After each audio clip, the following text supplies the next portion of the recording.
மர்மமான லூடோ விளையாட்டு. ஒரு மழை பெய்யும் மாலை நேரத்தில் அர்ஜுன் மற்றும் அவனது தங்கை அனு வீட்டில் தனியாக இருந்தனர்.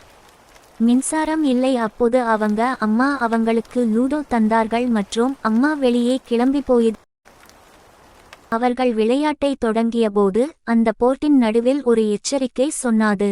ஆட்டம் முடியும் வரை இடத்தை விட்டு நகரக்கூடாது, மீறினால் காயின் உங்களைச் சிறைப்பிடிக்கும்.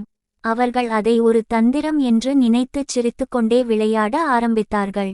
அர்ஜுன் தாயத்தை உருட்டினான். அவனுக்கு 6 விழுந்தது.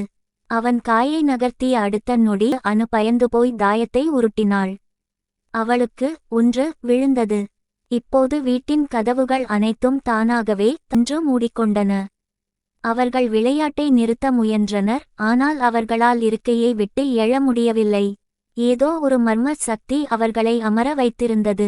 ஆட்டம் சூடுபிடித்தது. அர்ஜுன் அனுவின் காயின் வெட்டியபோது அந்த லூடோ போர்ட்டில் இருந்த சிவப்பு நிற காயின் திடீரென உருவத்தில் பெரிதாக வளர்ந்து அவர்களை முறைத்து பார்த்தது. விளையாட்டை முடிக்காமல் தப்பிக்க முடியாது என்று அது கரகரப்பான குரலில் பேசியது. இருவருக்கும் வேர்க்கத் தொடங்கியது.